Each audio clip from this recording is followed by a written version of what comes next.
Bismillahirrahmanirrahim. Alhamdulillah, wassalatu wassalamu ala rasulillah, ashhadu an la ilaha illallah, ashhadu an Muhammadan abduhu rasuluh, amma ba'd. Before I start, I just want to take a moment for everyone to show their appreciation to the volunteer team and to especially my good friend Haytham Soliman.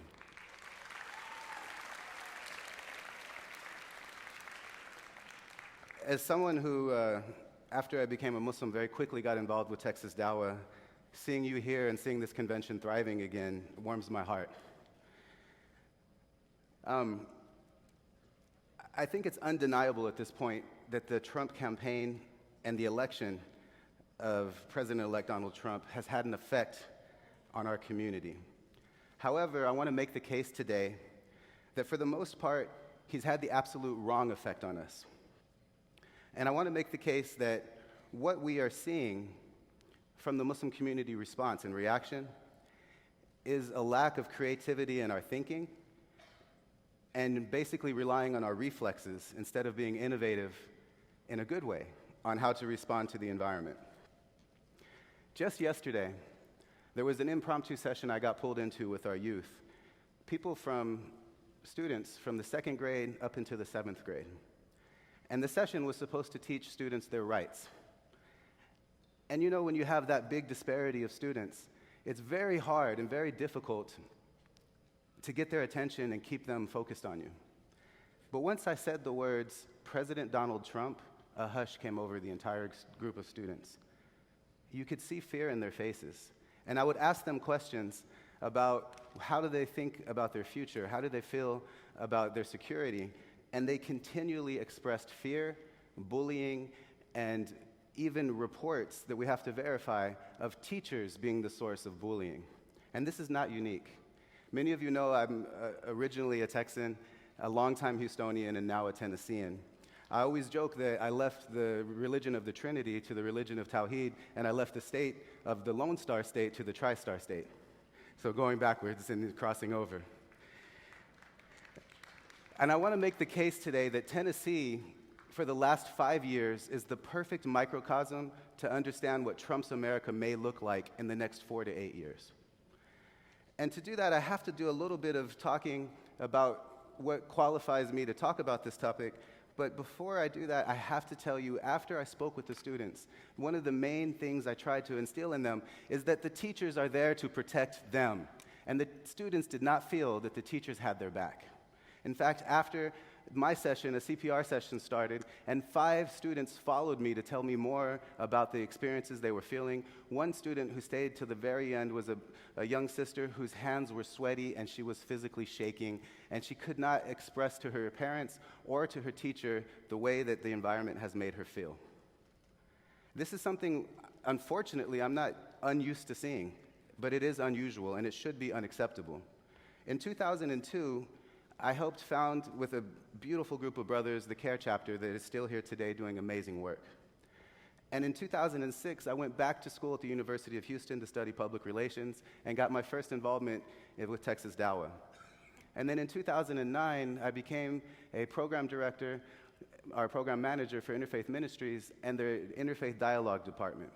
And then right before I left Tennessee, I spent a year with ISGH as their first executive director. And I mention all of these things to say that each one of them gave me a unique window into the Muslim community and also into other faith communities and other political groups.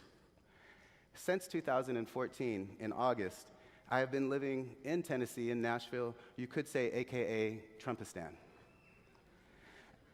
And I want you to understand that what's happened in Tennessee, in 2011, the organization I now represent, was formed in response to the most severe anti-Sharia legislation the nation has ever seen. It would have made giving zakat a criminal felony punishable up to 10 years in jail, just because you did it with a masjid to give your donations.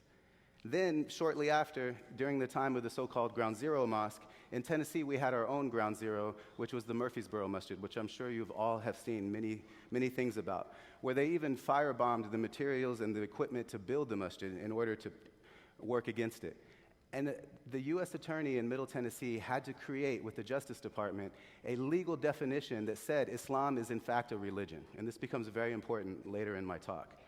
But they went after trying to block the masjid from being built by saying Islam doesn't deserve First Amendment protections because it's a political system and an ideology, not a faith. Then around the same time, the Islamic Center of Columbia, only 6 or 7 Muslim families in a small town in Tennessee, was firebombed by neo-Nazis and white supremacists and burnt to the ground. Shortly after that, and every single year since, there has been legislation targeted directly at Islam and at the Muslim community of Tennessee through the state legislature. Most recently, we defeated a bill that would have allowed for forfeiture of masajid and Muslim charities' assets on an accusation, not even an actual charge of terrorism, but just the mere accusation of terrorism. They also tried to do a bill called no-go zones, which would allow them to seize neighborhoods and business communities if they said that it was unsafe for non-Muslims to enter in these areas. And then lastly, and most continuously, and maybe most in common with Texas, we have an ongoing struggle for social studies standards, textbooks, and curriculum on how Islam is taught. Now, each of these things become incredibly important, but before I break into those details, I want to ask you, by show of hands, it's a little hard to see for me with the lights glaring, but raise your hand if you believe in this concept. The enemy of my enemy is my friend. I want to see some hands. Don't be shy, there's no wrong answer. I see a few hands, inshallah. It looks like to me from here, maybe 30%. Maybe 30% of the audience is saying yes. So, the forfeiture bill gives us a very unique case study for what I want to try to convince you of. Forfeiture is the ability for government to seize property and give it to someone else, or to keep it within the government for what they would say is a greater good, or for some other legal maneuver. The bill they used is part of a national movement from Robert Spencer, which is called Andy's Law. And Andy happens to be one of 2 U.S. servicemen that was gunned down, and he died by someone who became radicalized from the Tennessee Muslim community. This person went overseas to Yemen under the guise of studying Arabic. He came back. The people who knew him before he came back rejected him, said that he was talking crazy. He left the Tennessee community and did what he did in Oklahoma. The bill, Andy's Law, would have allowed a municipality, a state government, or the federal government to seize a masjid, like I said earlier, on just an accusation of terrorism. And when I went to fight this bill, I'm a full-time lobbyist in the state of Tennessee, I would talk to Democratic state senators and Democratic representatives who you would think, because they're against forfeiture, normally because of issues of gentrification, where they push minorities out on the inner cities and bring in more established communities. But the title of the bill was Forfeiture in the Case of Terrorism. And so when I would say I'm against this bill, they'd look it up and they'd say, why? And I had to roll back and say, this doesn't have a burden of proof. It doesn't show that it could be hearsay that allows an entire community of faith to lose their property, to lose their assets. And not only that, because in Tennessee, you have what you have in the United States now. You have a trifecta of Republicans. We have a Republican governor, a Republican Senate, and a Republican House. So the Democrat Party is so small and disempowered that very often their activism is basically trolling the Republicans, doing symbolic bills to make their Republicans look bigoted or look bad. So I had to go to libertarians who also hate forfeiture because of eminent domain and individual property rights, and I had to go to moderate Republicans and build a coalition of 3 people who don't like each other to fight this bill. But this is why this is important. This is why I'm spending so much time telling you about it. The bill was defeated in the sense that we had it completely rewritten. It now requires a conviction of terrorism, and in order to pursue forfeiture, you have to actually show, beyond a shadow of a doubt, that the owners or the board, nonprofit board, either was so lackadaisical that they were to blame, or they had knowledge of a terrorist plot. At that point, you have to support the bill, and we ended up actually endorsing it. And this legislative session, the Black Congressional Caucus of Tennessee is introducing the exact same legislation for hate crimes. So now, if this passes, if the Klan does a hate crime, we can go after their property. And this is the type of creative thinking that will get us past the buzzwords that we see today. We hear things like fascism, alt-right, post-truth society, fake news, and etc.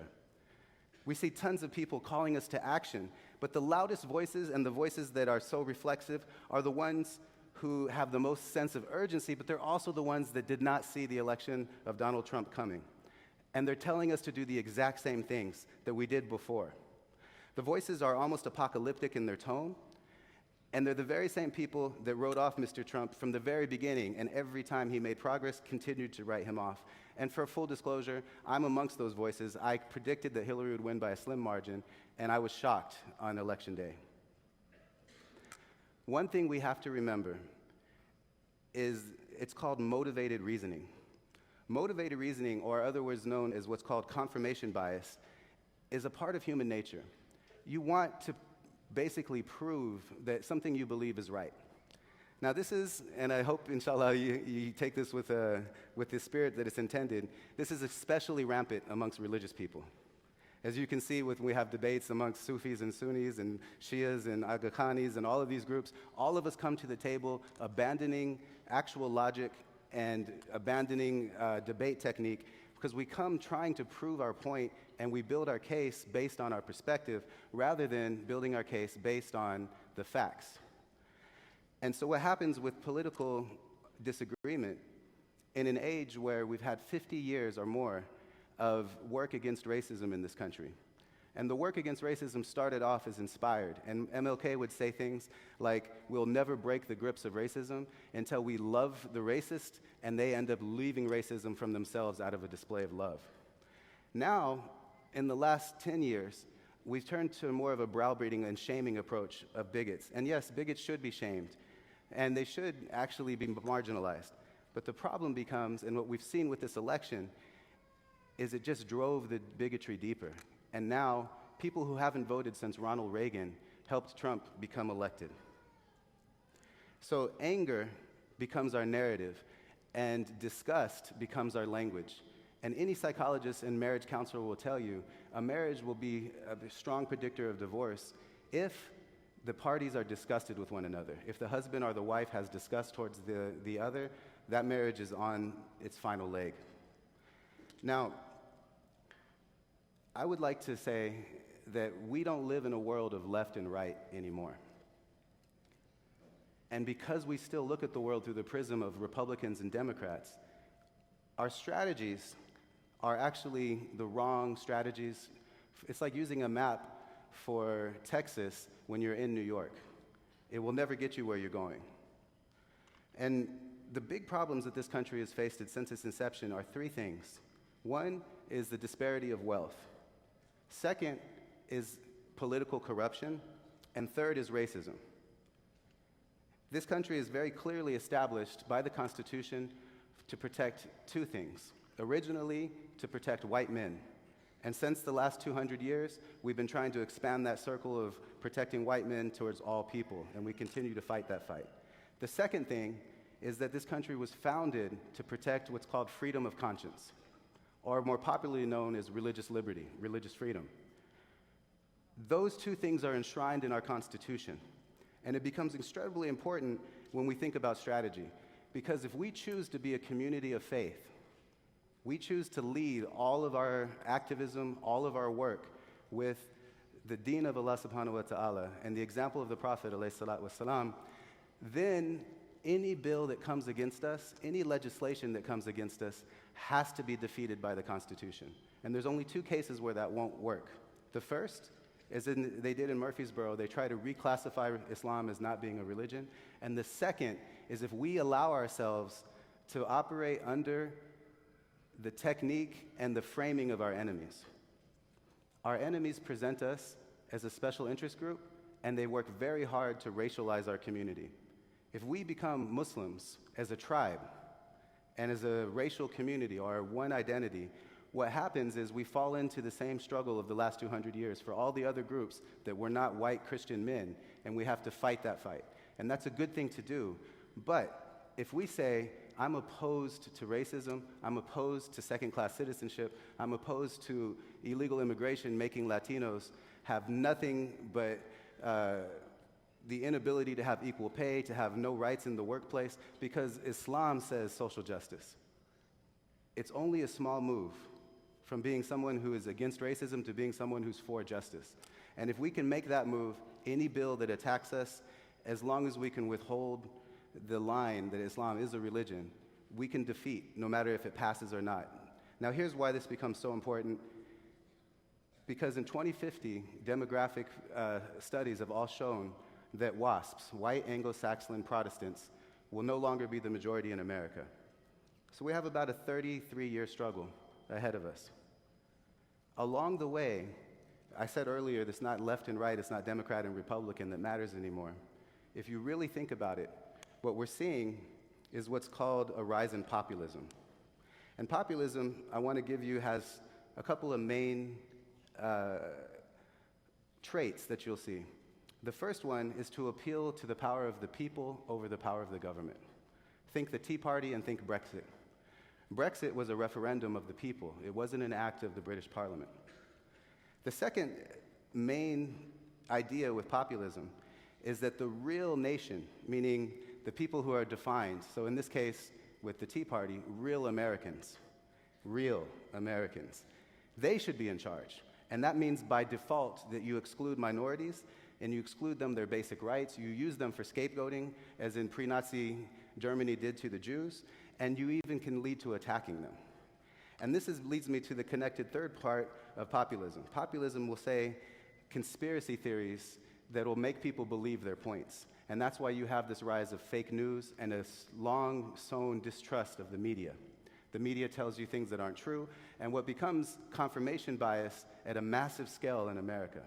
And then lastly, populism always relies on violence or the threat of violence. When Donald Trump said, I could shoot someone in New York Square and not lose a voter. Or he said, I wish someone would punch that guy in the face. Or he said, be careful, if we don't win, I don't know what my supporters will do. Those are all threats of violence and implications of violence. The real issue for our future has been right in front of our noses for some time, but we haven't seen it. When I talked about Brexit being a referendum of the people and not an act of parliament, in Tennessee, the bigotry against immigrants has gotten to such a point we had our own Brexit. We had the state House of Representatives and the state Senate pass a resolution to sue the federal government over the refugee program. This is without the Attorney General and without the governor.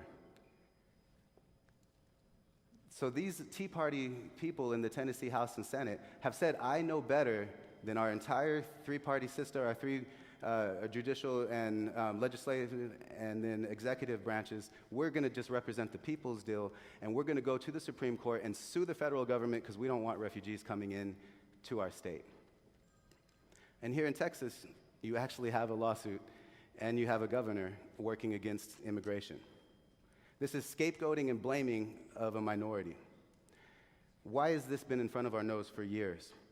What are the issues that populists flock to in America? Opposition to gay marriage, opposition to Common Core, or education coming from the state, the federal level down, opposition to abortion, being against equal employment opportunities or affirmative action for minorities, proclaiming that they're the people of family values and that they hate state control.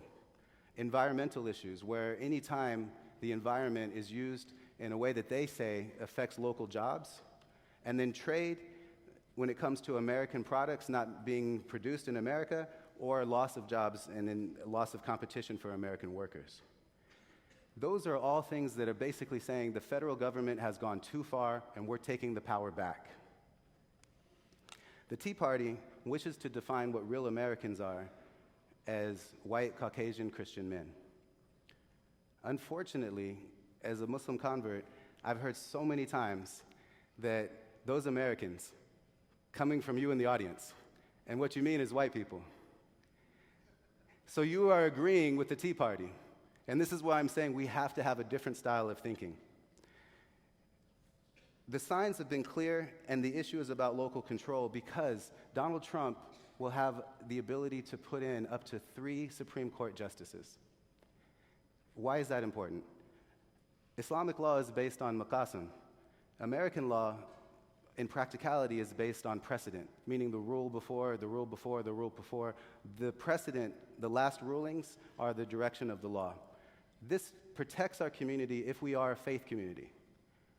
But this also has a huge problem because all of the progress on protecting minorities, protecting people with disabilities, protecting immigrants, and protecting human rights really has come in the last 60 years. That's not a lot of precedents to fight against, and what they are doing is they're putting in state law versus federal law.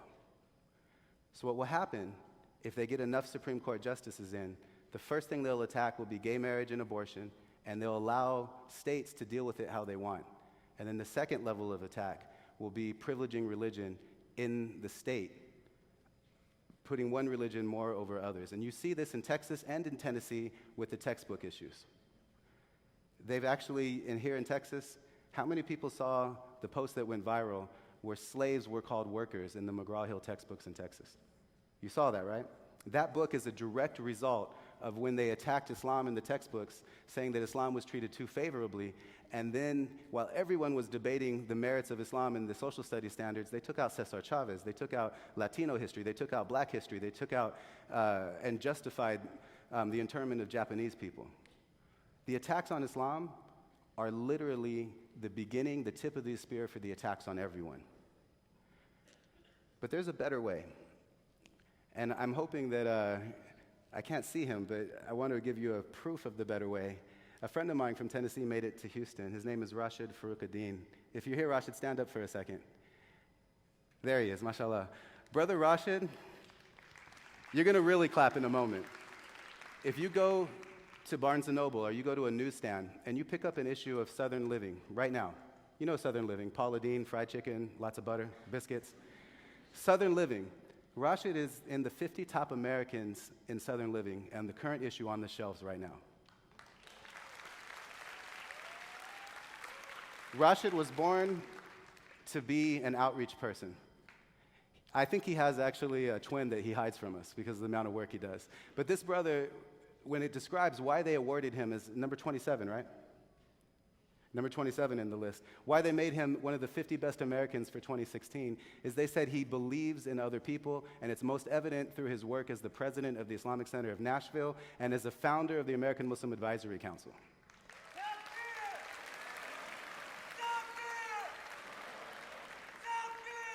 Allahu Akbar. Now, why am I pointing out Rashid? I like to embarrass him. But there's a better reason. Brother Rashid has in many cases been an example of sabr. In Tennessee, I talked about all the legislative attacks, and I talked about the burning of masajid and the attacks on our community. But I didn't talk about the PR attacks. We had county commissioners point a shotgun, and you probably saw this meme, and wink over it, and it says how to wink at a Muslim. And that was someone that was actually a representative of one of Rashid's family members. Brother Rashid, when he teaches about Islam and does outreach to other communities, he includes the picture and bleeps out the name of the person who did it, because the person formally apologized to our community. And he now is a supporter of our community. So he didn't forget, but he forgave, and he mended a relationship and turned an enemy into an ally.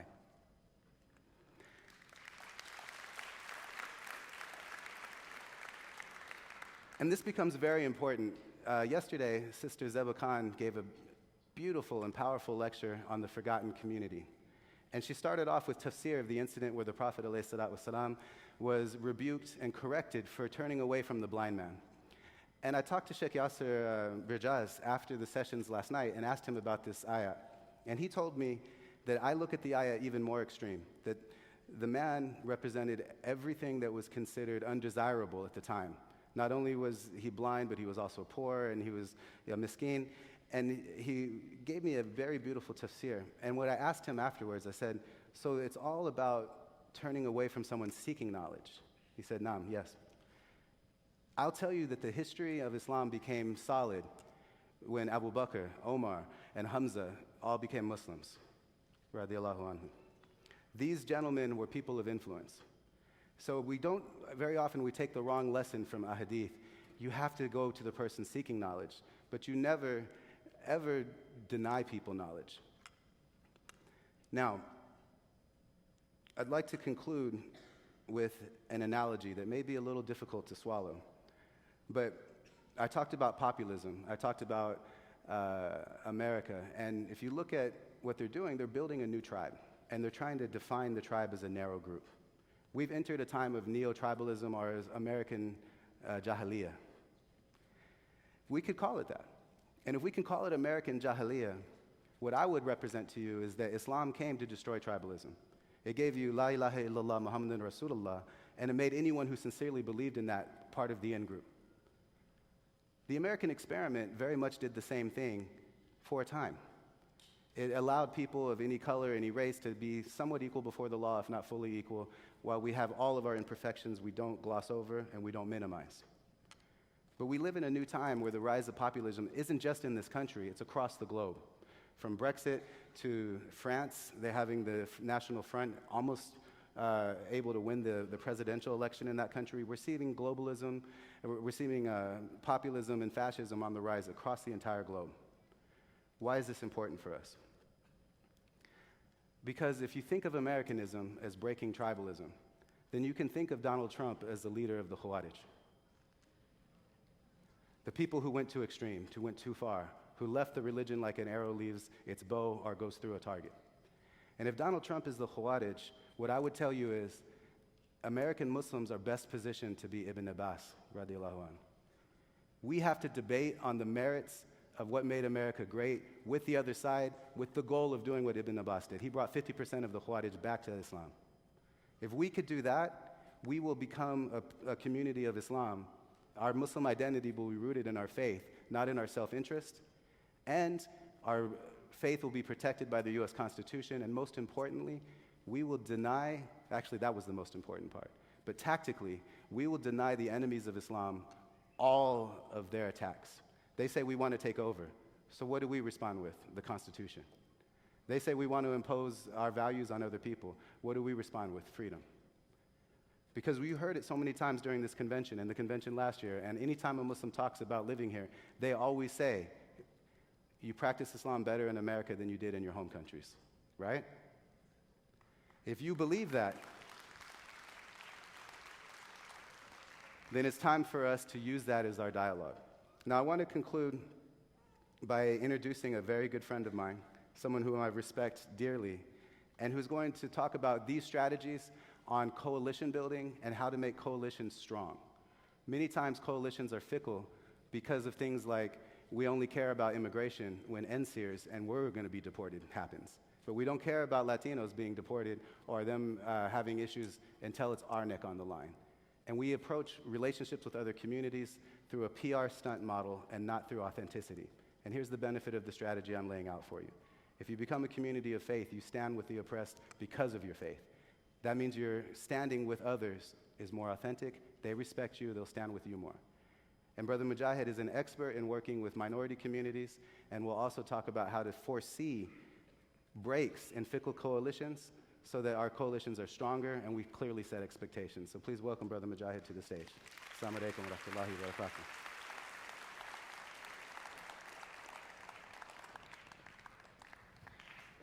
Inshallah.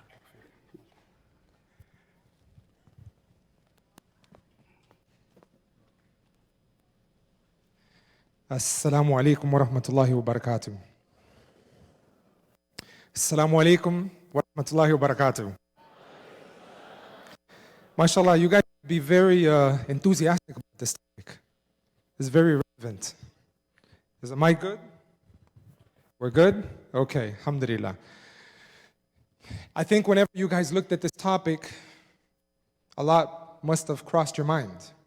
But for some reason, alhamdulillah, we've gathered, mashallah, 2 concurrent conventions running side by side. For some of you who don't know, in room 351 here, we've had the opportunity, with Allah's blessings, alhamdulillah, after 15 years of working within Texas Dawah. I was one of the first volunteers when I first became Muslim. And we had a very small session in the Spanish language, and I was translated for Sheikh Walid Basuni, Sheikh Yasser Barjaz, Sheikh Yahya Ibrahim, and there were like a few Latino, brothers, sisters there. And now, alhamdulillah, in room 351 here, we've launched the very first National Latino Muslim Convention in America. And alhamdulillah, they're here as well. MashaAllah. MashaAllah. Walhamdulillah. And Allahu Akbar. That's a Latino. Okay. That brother, I know that brother. He's been doing that the whole time over there, mashallah. This brother drove from Newark, New Jersey. Okay, mashallah.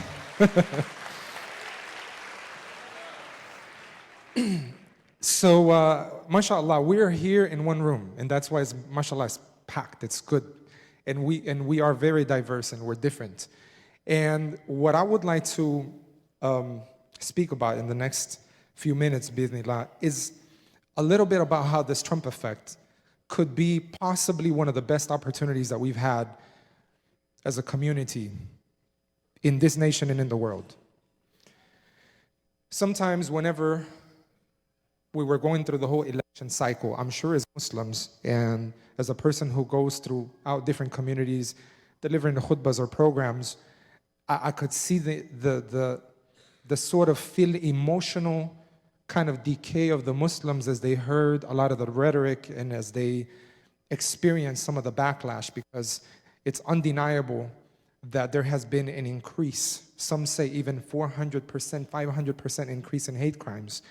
And amongst those specific hate crimes, the Muslim community has shown record high effects. And many times it's not reported at an equal footage similar to whenever a Muslim commits a crime. When a Muslim commits a crime, Islam is put into question, and when anyone else basically commits a crime, their religion is not mentioned. So in the next few moments, I would like to share with you how we are, alhamdulillah, benefiting from this opportunity called the Trump effect.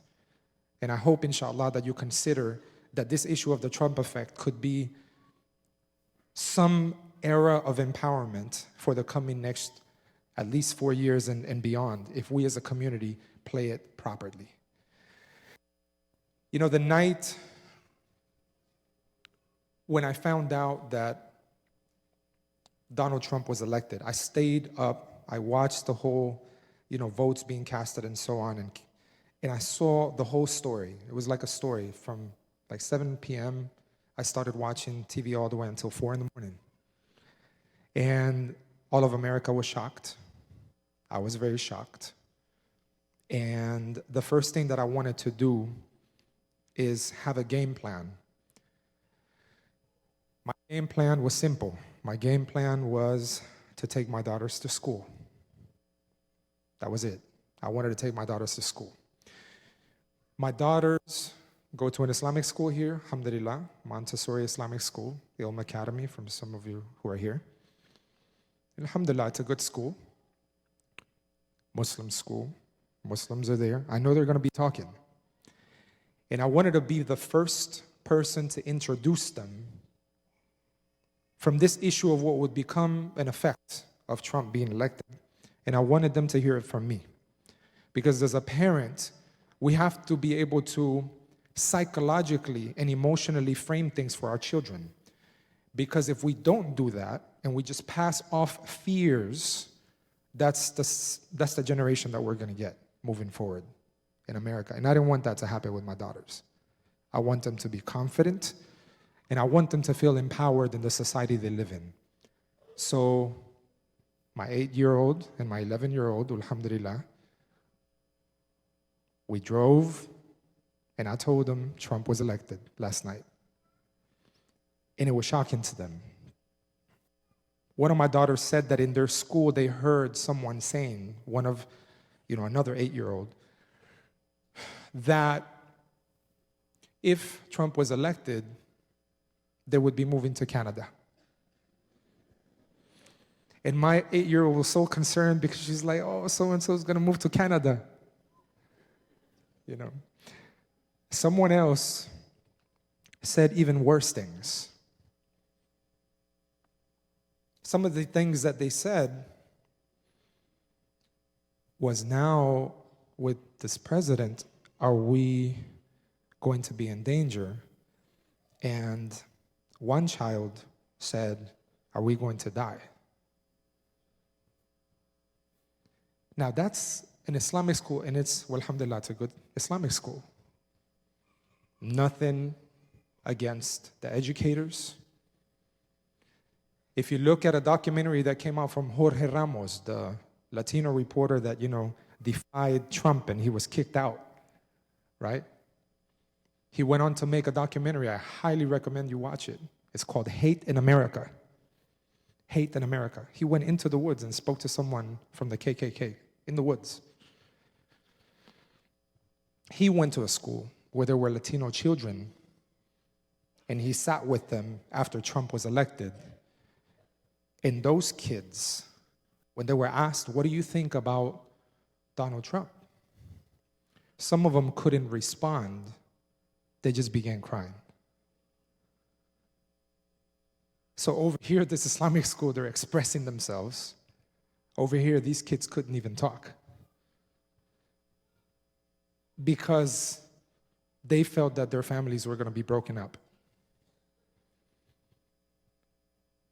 I remember telling my daughters, for the next 4 years, there's going to be quite some work from us, because the main problem that we have here in America is that people don't know us.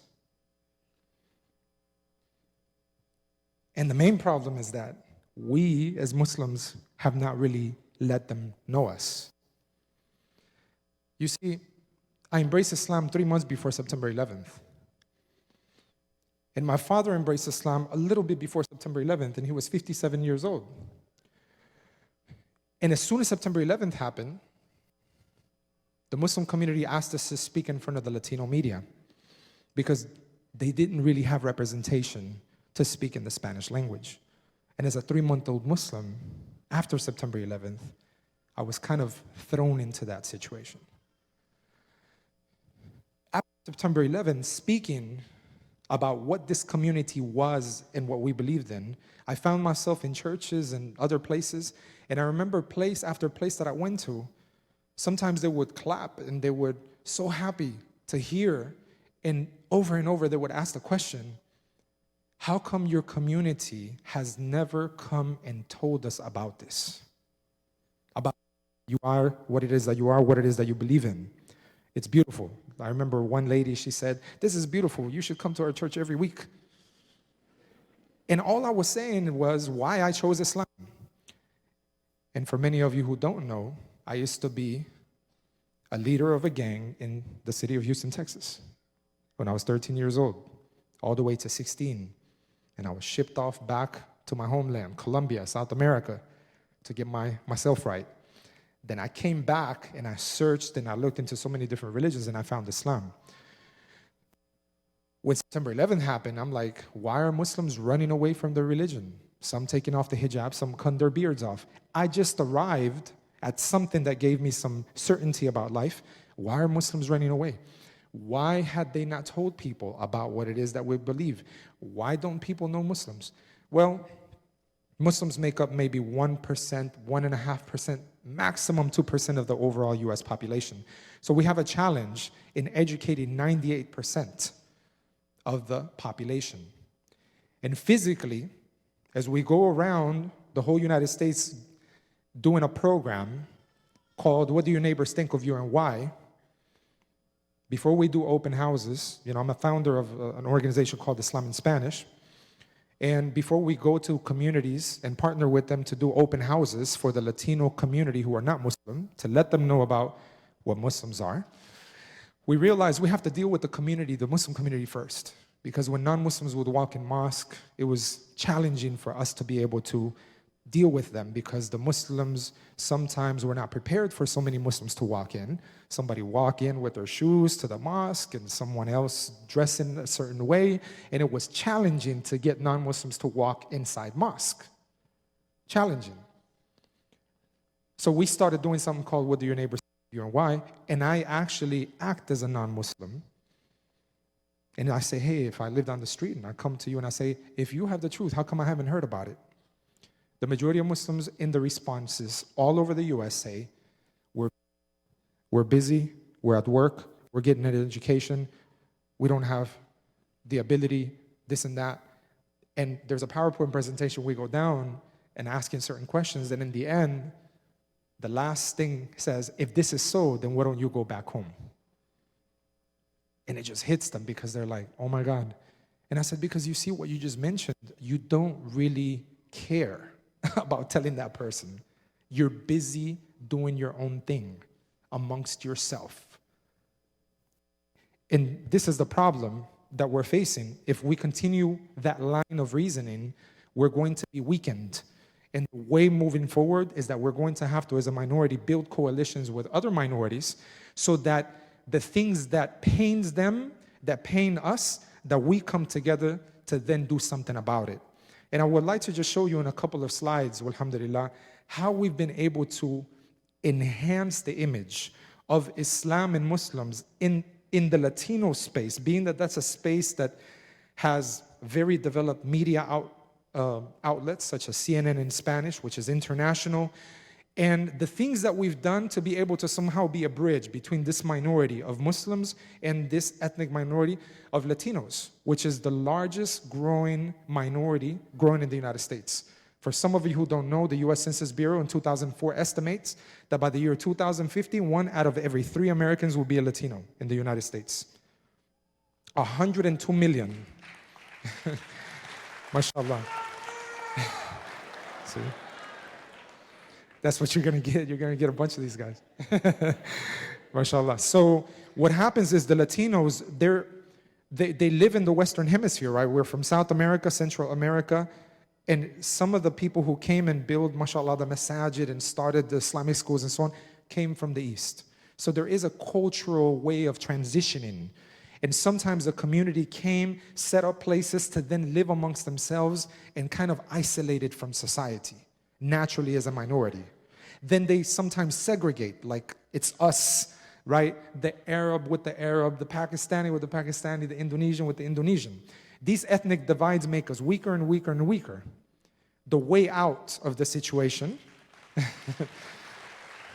mashallah, the way out of the situation is to take the narrative to a higher level and see what aches us in a society and become spoke people, people who speak on behalf of social justice. And our deen gives us everything that we need to be able to benefit the rest of society. So if we can get the slide from CNN, I want to show you, alhamdulillah, after Trump was elected, CNN contacts us. I mentioned when I first became Muslim, the slide for CNN, whenever you get a chance. Whenever Trump was elected, so CNN in Spanish contacts us and says, hey, give us a reaction statement about this. Don't just say, whatever you think in a few words. I want you to be part of a panel, and I want you guys to talk, for an hour. So this is international communication, okay? If you look on the very corner, we have the interviewer, top left. Then we have Brother Wilfredo Amer Ruiz, who was with us yesterday here. We had a panel with the public affairs and community outreach specialist of the FBI. He's a lawyer. He's launched something called CARE in Espanol, CARE in Spanish, out of Florida. And then myself here in one of my rooms at home, alhamdulillah, mashallah. And then Sister Nahela, who has joined us from New Jersey, and she works with us at a local level at the very first Spanish-speaking Islamic nation that we just opened up called the Islam and Spanish Centro Islamico here in the city of Houston, Texas. So we're on CNN, and we're talking to the general society at large all over the world about what we as Muslims believe. As soon as we were done with this hour interview, the sister was contacted from someone in Japan on the media side of the work that we do, and says, hey, I want to know more about Islam. Okay? MashaAllah. If we can go to the next slide. And I know my time is winding down here. We've cut our brother's head here for some reason. We don't want to go there, especially not this brother. No. Whenever we get that size, inshallah. There is a brother who recently embraced Islam about 1.5 years ago. He must be in here, and he doesn't even know that this slide is up here from him. But if you look at it, from Colombia to Iraq, this is on NPR, and it's on Latino Voices. From Colombia to Iraq, a journey to Islam. A reporter came out to our center whenever we opened up the Islam and Spanish Centro Islamico in January 30th, and NPR did a story of several Latinos who have embraced Islam. We don't really see him here too much, but alhamdulillah, he was a U.S. Marine. So he's a U.S. Marine veteran, and he embraced Islam with us about a year and a half ago. And one of the first things that we did, alhamdulillah, was sponsor him to go to Umrah. So he went to Umrah, and he was in Mecca and Medina. And we knew that that would have an effect. So he came back, and a brother like that has integrated into the society in a way that he served the country. So alhamdulillah, whenever we've been asked to go to the White House, for example, we were at the White House this year, we were asked from Obama to go there. I told him, you should come with us. And I got his clearance to be able to go there. And whenever we're able to go to these places, and on Capitol Hill, whenever speaking about our aches as a society, he has a certain role to play. Because as soon as he stands up and he says, I served in this country, people listen. Because he did something for the other people. Not just the fact that he's a Muslim now, but now that he's a Muslim, and he just graduated from international business from the University of Houston just a few days ago. Well, alhamdulillah, the day of his graduation, his father accepted Islam. Alhamdulillah. And in Ramadan, our first Ramadan in this Centro Islamic Center, his mother came all the way from Miami and she accepted Islam. And alhamdulillah, the reason why I'm mentioning these things is because they're being, here he is right here. This is a post from our site, from our Islam in Spanish Facebook page, which I'll ask you to like, inshallah, if you haven't liked it, because we're telling our story. And this is what I want to encourage this community to do. If you see, whenever we posted it, there was about 29,000 people reached. Okay? It's on Latino USA and so on. If you go to the next slide, I'll show you the analytics of our page. This one's cut off as well, if you can size that up. I'll show you in the analytics from our Facebook page, as soon as we get it full, that we're reaching between 80,000 to 120,000 people a week online. Right? MashaAllah. MashaAllah. And why this is important is because how are so many people being attracted? It's not just because we're only talking about religion, it's because we're talking about issues of discrimination, immigration, social justice, racism, equal opportunity, security. If we talk about these things in a healthy manner so that we're actually empowering the rest of society, people would look at us as an asset instead of a liability. If we don't talk on behalf of other people and only talk amongst ourselves, if you see here from December 7th to December 13th, reached 117,913 people. People organically online can connect now in a way that you've never been able to connect.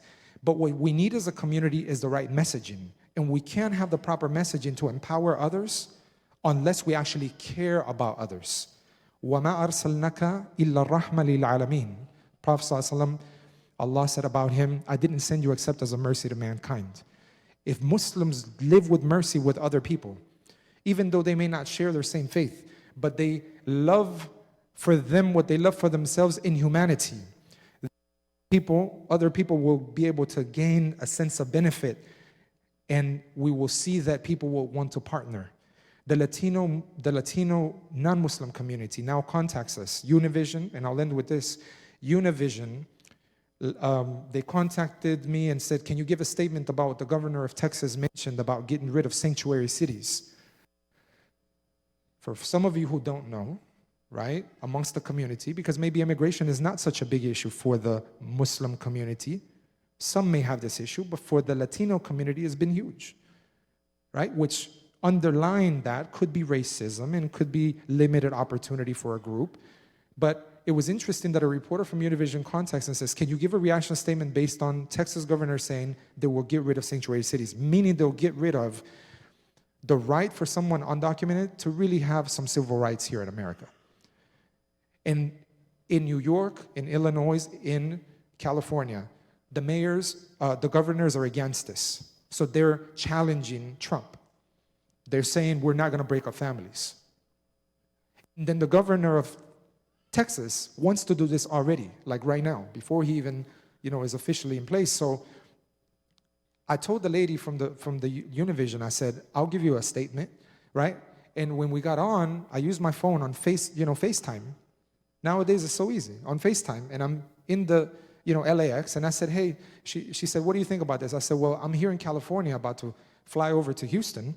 And if I stay in this state, then what we're talking about sanctuary cities is not going to apply because the governor here has resistance to this at a federal level. But as soon as I jump on this plane and I go to Texas, governor is siding with this issue of immigration. So what we have here is the ununited states of America.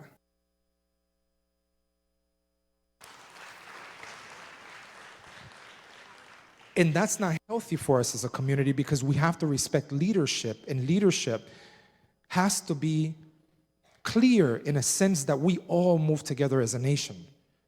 And we're going to have to hold our leaders responsible in order that we may be able to, have our communities in place.